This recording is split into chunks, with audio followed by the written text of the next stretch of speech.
Imagine a cold, rainy November day in Chicago, where the wind bites through your coat and the streets glisten like forgotten promises. A young boy just 10 years old steps into the grand lobby of Memorial Hospital, his sneakers squeaking against the polished marble floor. His name is Jerome Williams, and he's not there for himself. He's there because of a promise he made deep in his heart, a burning need to help someone he's never even met. But right from the start, he's met with suspicion and disdain. The head doctor, a man named Harrison, who's built his whole life on prestige and power, spots him immediately and calls for security, treating him like some kind of intruder. You see, Jerome isn't from the wealthy side of town. He's a street kid with worn clothes and a story that no one wants to hear. Yet there's something about him and quiet strength, a wisdom that shines in his eyes that makes everyone pause, even if just for a moment. As Jerome stands there, shivering not from the cold but from the weight of what he knows, he speaks up calmly, explaining he can help a little girl named Emma, who's been in a wheelchair for years. Emma, the daughter of the hospital's chief surgeon Dr. Foster, has cerebral palsy, or at least that's what they've all been told. She's 7, with wide, curious eyes that take in the world around her, but she's never taken a step despite endless therapy sessions. Dr. Harrison, who's treated only the elite and told parents what they want to hear, dismisses Jerome outright. He sees the boy as a threat to his perfect world, a stain on his reputation. Security approaches, ready to drag him out, but then something unexpected happens. Dr. Foster wheels Emma into the hallway, and the girl lights up at the sight of Jerome. She smiles, reaches out her arms, and utters her first clear word in 2 years, "Friend." The room falls silent, heavy with shock and unspoken questions. Dr. Harrison feels a flicker of irritation. He's treated Emma for 3 years and she's never reacted like this to him or anyone else. Jerome kneels down, meeting her eyes with a gentle warmth, asking if she wants to learn to dance. But Harrison explodes, ordering security to remove him at once. As Jerome is led away, he whispers words that chill Harrison to the core. He knows why Emma hasn't gotten better, and he knows Harrison knows too. Those eyes of Jerome's hold an ancient wisdom, a determination that doesn't fit a child, and a confidence born from secrets waiting to unfold. It's a moment that lingers, haunting everyone who witnessed it, turning a simple encounter into the spark of something much bigger. 3 days pass, and Harrison can't shake those words. They echo in his mind like a persistent whisper, making him question everything. What could a kid like that possibly know? He tries to brush it off as nonsense, but deep down, doubt creeps in. On Thursday morning, he arrives at the hospital to find Jerome sitting on the front steps, not causing trouble, just watching the world go by with a patience beyond his years. The security guard explains the sidewalk is public, so they can't touch him. Harrison's irritation boils over. This boy is provoking him, and it's working. During Emma's therapy session that day, the girl acts strangely. Normally quiet and uninterested, she keeps glancing at the wind, fidgeting, showing a spark of life that's been missing for so long. Harrison follows her gaze and sees Jerome outside, watching. He closes the curtains, suggests adjusting her medication, but Emma starts to cry real, frustrated tears, as if she's desperately trying to say something no one understands. That afternoon, Harrison catches Jerome talking to Janet, a senior nurse in the parking lot. She's fascinated by what he's sharing, techniques from his grandmother for helping special children. Harrison fumes, reminding her not to interact, but Jerome turns to him calmly and drops a bombshell. His grandmother was Lily Williams, a legendary nurse who worked at the hospital for 30 years. Known for miracle-like results with hopeless cases. She'd retired 15 years ago and passed recently, raising Jerome after his parents died. She taught him everything about children's brains, how to connect when others give up, especially cases like Emma's. Harrison stammers, denying it, but the truth hits hard. Janet senses the tension, but Harrison explodes again, insisting a street kid has no place there. Then Jerome steps forward, his eyes flashing with determination that makes Harrison back away. He accuses Harrison of lying about Emma's progress, hiding a misdiagnosis from 3 years ago because admitting it would ruin his reputation. The world stops for Harrison. How could this boy know about the mistake that's haunted him? The arrogance that led him to impress Dr. Foster and then cover it up to avoid lawsuits. Jerome explains Emma doesn't have severe cerebral palsy but a treatable condition, and Harrison's letting her suffer to protect himself. Janet watches in shock as Harrison pales, threatening police, but his authority crumbles. Jerome smiles with painful wisdom, promising to be there every day as a reminder until Harrison finds the courage to do right. As Jerome walks away, Harrison feels his world cracking, unaware that Jerome's knowledge is just the beginning of revelations that will change everything. Determined to end this, Harrison calls an emergency meeting with his team the next morning, framing Jerome as a disruptive child with fantasies. But Janet speaks up, confirming Lily Williams' records and that Jerome is her orphaned grandson. The room grows awkward, and Dr. Rebecca Chun, a new neurologist from Boston, questions what knowledge Jerome has shown. Harrison dodges, calling it unscientific, but Chun wants to talk to him, respecting Lily's legend. That afternoon, Chun approaches Jerome on the steps, sitting as an equal. She asks about Emma, and Jerome bluntly tests her intentions before explaining. Emma has neuromotor disconnection syndrome, treatable with specific stimulation, not severe cerebral palsy. He's sure because he's seen it before in his cousin, whom his grandmother helped, and he's observed Emma responding in ways that contradict the diagnosis. Harrison spots them and fumes, but Chun stands firm, suggesting Jerome meet Dr. Foster. Harrison panics. If Foster hears about the misdiagnosis, it's over. He argues protocol, but Chun calls Jerome's knowledge exceptional, inherited from the best. Jerome challenges Harrison's fear, proposing to show Foster what he knows. If wrong, he leaves forever. Chun pushes, sensing deeper tension, and Harrison, cornered, agrees, hiding his dread. As they head inside, Chun whispers if Jerome's sure, and he replies that truth always finds a way, especially when hidden too long. Unbeknownst to Harrison, Jerome's been preparing, not just watching but talking to nurses, noting inconsistencies in reports, filling a notebook with proof that will expose the deception. In the therapy room, Jerome pulls out his notebook as they approach Emma, who smiles at him. He asks Foster to show something about his daughter, kneeling to do simple exercises on her legs. To everyone's shock, Emma responds, moving fingers, bending knees consciously. Harrison mutters it's spasms, but Jerome declares the true diagnosis: neuromotor disconnection syndrome. He reads from his notebook, dated observations of Emma's responses that prove the misdiagnosis. Foster pales at the unauthorized watching, but Jerome insists it's from public view and the signs are clear.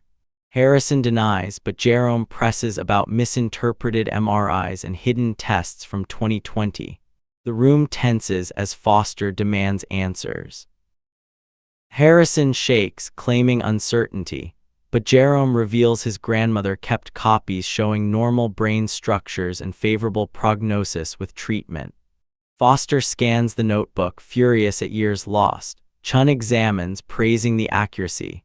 With help, Emma stands briefly, controlled movement that brings tears to Foster's eyes. He accuses Harrison of lying for pride, stealing Emma's development. Jerome calmly says with right treatment, Emma can live normally. Chun asks Jerome to help plan it, and Harrison desperately questions his credentials.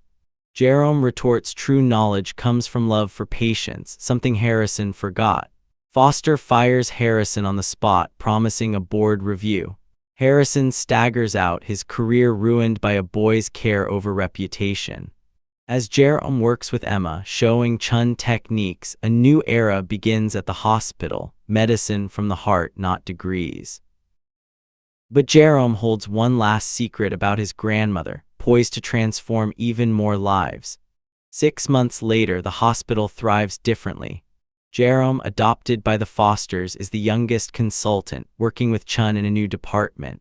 Emma runs corridors, dancing and playing, helping others as an ambassador. The program aids dozens misdiagnosed. She shouts for Jerome at the Lily Williams Center, where they prepare for more children. Foster watches gratefully, funding the work. Harrison, fired and unlicensed after investigations, sells equipment, a bitter fall. Chun discovers Lily's journal of undocumented techniques for 200 cases, healing with love and observation. Foster notes it'll save thousands. Emma hugs Jerome, thanking him for teaching her to walk. He whispers she taught him miracles come disguised as overlooked children. Today, 3 years on, the center leads nationally. Jerome, 13, studies medicine but works on helping all. Harrison struggles to rebuild, learning arrogance's cost. Emma, 11, aims for pediatrics to aid lost causes.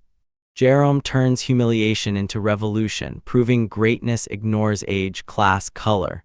The center's plaque reads, "Every miracle starts refusing to give up on a child." Chun shares Jerome taught true medicine is from a refusing heart. Have you been underestimated, turning humiliation to motivation? Share your story below. If this touched you, subscribe for more, proving strength knows no bounds. Sometimes greatest teachers are smallest. Page 2. As the dust settled in that physical therapy room, with Emma's tiny legs trembling but holding her weight for those precious few seconds, a wave of raw emotion washed over everyone present. Dr. Foster's face, usually so composed and professional, cracked like fragile glass under the pressure of years of suppressed hope and heartache. The tears streamed down his cheeks, silent at first, then accompanied by a choked sob that echoed the pain of a father who'd watched his daughter suffer needlessly. 3 years, he whispered, his voice breaking with a mix of fury and relief that made the air feel thicker, heavier. 3 years of watching her struggle, of holding back my own dreams for her future, all because of a lie. His hands shook as he clutched the notebook Jerome had handed him, those meticulously dated entries staring back like accusations from the past. It wasn't just anger bubbling up, it was a profound grief for the lost time, mingled with an overwhelming gratitude that threatened to drown him right there. Jerome, still kneeling beside Emma, felt a lump in his throat too, a quiet ache for the grandmother who taught him everything, whose absence now felt like a shadow in the room, but one that guided him forward with gentle, invisible hands.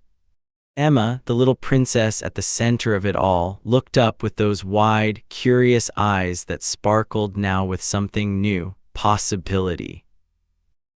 Her small hand reached out to touch Jerome's face, her fingers tentative but full of trust, as if she understood on some deep, instinctive level that this boy had unlocked a door she'd been knocking on for years.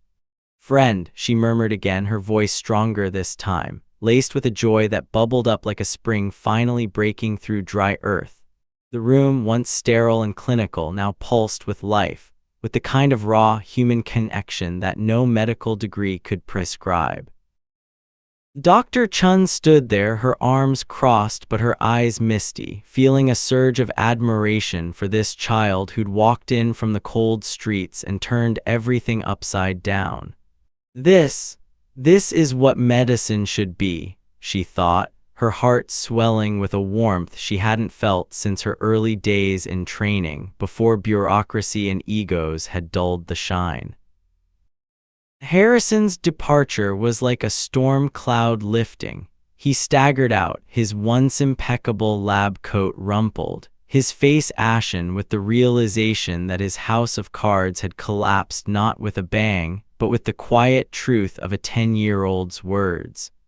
In the days that followed, the hospital buzzed with a nervous energy, whispers rippling through the corridors like electricity. Nurses who'd known Lily Williams shared stories of her legendary compassion, how she'd stay late into the night, holding the hands of scared children, using simple touches and patient encouragement to coax movements from limbs doctors had deemed hopeless. Janet, the senior nurse, felt a pang of regret for not speaking up sooner, Her chest tightened with emotion as she recalled Lily's warm smile, now echoed in Jerome's determined gaze. "That boy is her spitting image in spirit," she'd say to colleagues over coffee, her voice thick with nostalgia and pride. Dr. Foster, meanwhile, threw himself into action, his grief transforming into a fierce protectiveness. He arranged for Jerome to stay with his family temporarily, adopting him formally soon after, a decision born from the deepest well of fatherly love mixed with a sense of redemption. Holding Jerome close one evening, as rain pattered against the windows much like that fateful November day, Foster whispered, "You've given me back my daughter, son, now let me give you a home." The boy's eyes welled up then, a rare crack in his calm facade, revealing the lonely child beneath the wise exterior, aching for the family he'd lost. Emma's progress became the heartbeat of this new chapter. Under Jerome's guidance and Dr. Chun's expertise, they crafted a treatment plan that blended Lily's intuitive techniques with modern neurology, gentle stimulations that awakened dormant pathways in her brain, exercises disguised as games that made her giggle with delight. Oh, the joy in those sessions! Emma's laughter rang out like bells, filling the room with a lightness that chased away the shadows of doubt. "Look at me," she'd exclaim, her voice gaining strength each day as she took wobbly steps supported by Jerome's steady hands. His heart soared with every milestone, a mix of triumph and tender sorrow for the children like her who'd been overlooked. "You're doing it, princess," he'd say, his voice soft but brimming with encouragement, emotions swirling inside him, pride, love, and a quiet resolve to never let another child suffer in silence. Dr. Chun watched these moments with a growing sense of awe, her own doubts melting away. She'd wipe away a stray tear during breaks, feeling inspired to rethink her entire approach to patients. This isn't just healing, she'd reflect inwardly. It's revival of bodies, spirits, and maybe even our jaded souls in this field. Word spread like wildfire through Chicago's medical community, stirring a cocktail of skepticism, curiosity, and quiet envy. Some doctors dismissed it as a fluke, their egos bruised by the idea that a child could upend established protocols. Preposterous, they'd scoff in boardrooms, but deep down, a flicker of unease gnawed at them. What if they'd been wrong about cases in their own files? Others, like a young resident named Maria, felt a spark of hope ignite in their chests. She'd sneak peeks at Emma's sessions, her eyes wide with wonder, dreaming of applying similar compassion in her work. "If a kid can do this," she'd think, her heart racing with excitement, "what's stopping us?" The hospital administration, initially wary, soon saw the potential. Donations poured in from grateful families, and the Lily Williams Center for Neurorehabilitation was born, its walls painted in cheerful colors that symbolized new beginnings. Jerome's adoption by the Fosters added a layer of fairy tale warmth to the tale. Family dinners became lessons in love, with Emma clinging to her new brother, her eyes shining with adoration that made Jerome's heart ache in the best way possible. 6 months in, the transformation was breathtaking. Emma didn't just walk, she ran, her footsteps echoing through the halls like a victory march, each one a defiant stomp against the odds stacked against her. "Jerome, watch this." She'd shout, leaping into a clumsy but exuberant dance, her laughter infectious, drawing smiles from even the grumpiest staff. The center bustled with activity, helping dozens of children who'd been misdiagnosed or given up on. Parents arrived with weary eyes but left with tears of joy, hugging Jerome as if he were a miracle worker. One mother, her voice trembling with emotion, clasped his hands and said, "You've given us hope when we had none, thank you, from the bottom of my breaking heart." Jerome would blush, feeling a rush of humility and purpose, remembering his grandmother's words, "True healing comes from the heart, my boy, not the head alone." Dr. Foster, observing from afar, felt a profound peace settle over him, the guilt of lost years fading into gratitude that bloomed like spring flowers after a harsh winter. Dr. Harrison's downfall, in contrast, was a stark reminder of hubris's cost. Stripped of his license after investigations uncovered a pattern of negligence, other cases where pride trumped truth, he wandered into obscurity, selling medical equipment door to door.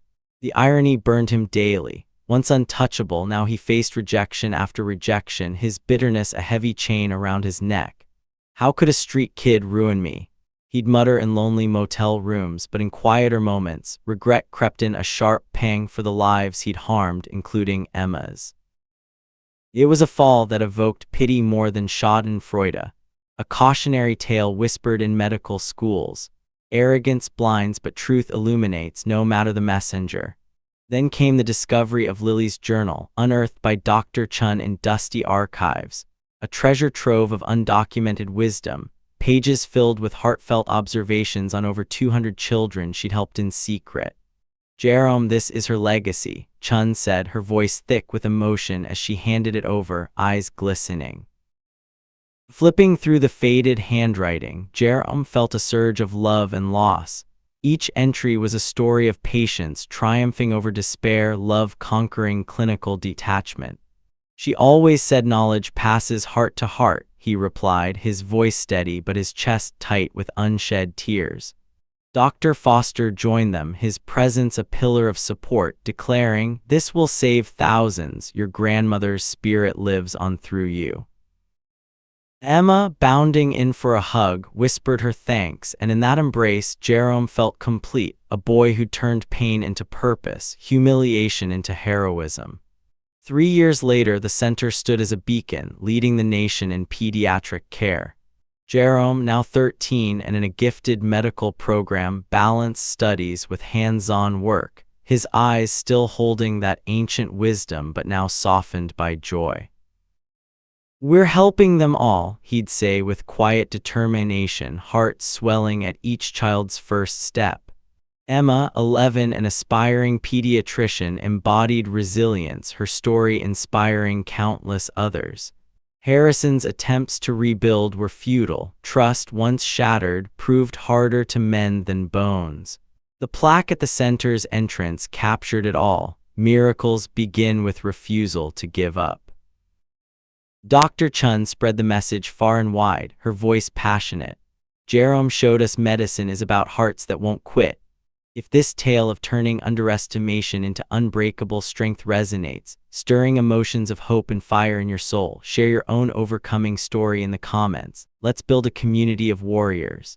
Hit subscribe for more heart-stirring narratives that remind us true power defies limits and the smallest voices can echo loudest. What moved you most? Let me know below.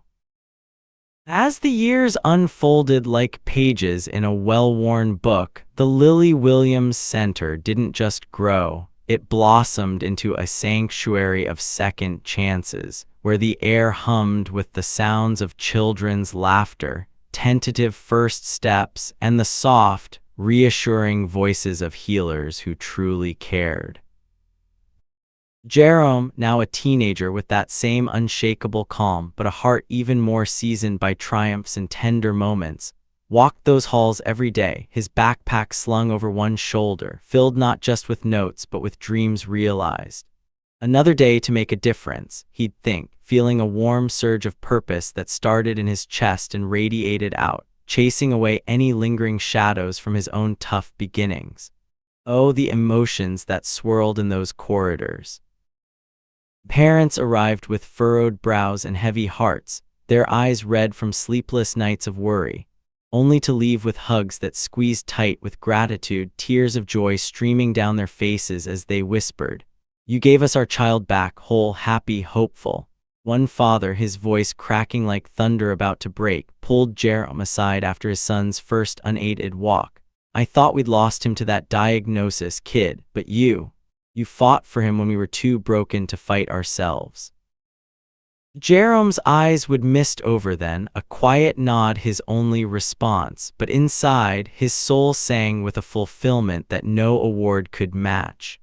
Emma, oh sweet Emma, had become a force of nature, 11 years old and fierce, her once silent world now bursting with words, ideas, and ambitions that lit up every room she entered. "I'm going to be a doctor, just like you, Jerome," she'd declare, her voice ringing with excitement, hands gesturing wildly as she described helping kids who felt invisible, just like she once did. The bond between them was unbreakable, forged in those early days of struggle and victory. Sibling hugs that lingered, shared glances that spoke volumes of unspoken love and mutual rescue. "You saved me first, princess," Jerome would reply softly, his heart swelling with a brotherly pride that brought a lump to his throat every time. Dr. Chun, ever the steady mentor, watched this duo with a maternal glow, her own journey transformed by their influence. "You've reignited my passion," she'd confess during quiet evenings in the center, her tone laced with deep emotion, eyes shining with unshed tears. "I came here thinking I knew it all, but you too. You've shown me that healing is about opening your heart wide even when it hurts." The Journal of Lily's techniques had become their Bible, each entry a whisper from the past, guiding them through complex cases with a blend of science and soul that left experts across the country in awe. Word of the center spread far beyond Chicago, drawing families from distant states, their journeys fueled by desperate hope and stories they'd heard online or through tearful testimonials. "We drove 800 miles because we saw Emma's video," one mother shared, her voice trembling with vulnerability, clutching her daughter's hand as if afraid to let go. "If a boy like Jerome could turn things around for her, maybe, just maybe," and turn things around they did, case after case, with therapies that felt more like play than work, games that sparked neural connections, touches that conveyed trust, and patience that allowed miracles to unfold at their own pace. The emotional highs were euphoric. A child's first word after months of silence, eliciting cheers and happy sobs from the team. The lows, rare but poignant, like when progress stalled, testing their resolve but ultimately strengthening it. Jerome learned to navigate these waves, his grandmother's wisdom echoing in his mind. "Feel the pain, my boy, but let it fuel your fire, not extinguish it." Dr. Foster, now a champion for reform in medical ethics, channeled his past fury into advocacy, speaking at conferences with a passion that moved audiences to standing ovations. "I almost lost my daughter to arrogance," he'd say, his voice steady but edged with raw honesty, "but a child's courage saved us all. Let's honor that by changing the system from the heart out." Meanwhile, Dr. Harrison's story served as a somber counterpoint, a reminder that redemption isn't always swift or certain. Wandering the fringes of the medical world, he grappled with isolation that gnawed at him like a persistent ache, nights filled with what-ifs that twisted his gut. "I was blind," he'd admit in rare moments of reflection, regret washing over him like a cold wave, prompting tentative steps toward atonement, anonymous donations to the center perhaps, or quiet apologies in letters never sent. It was a path fraught with humility's sting, but one that hinted at growth, however slow. The community, once scornful, now viewed him with a mix of pity and caution, a living lesson in the perils of pride.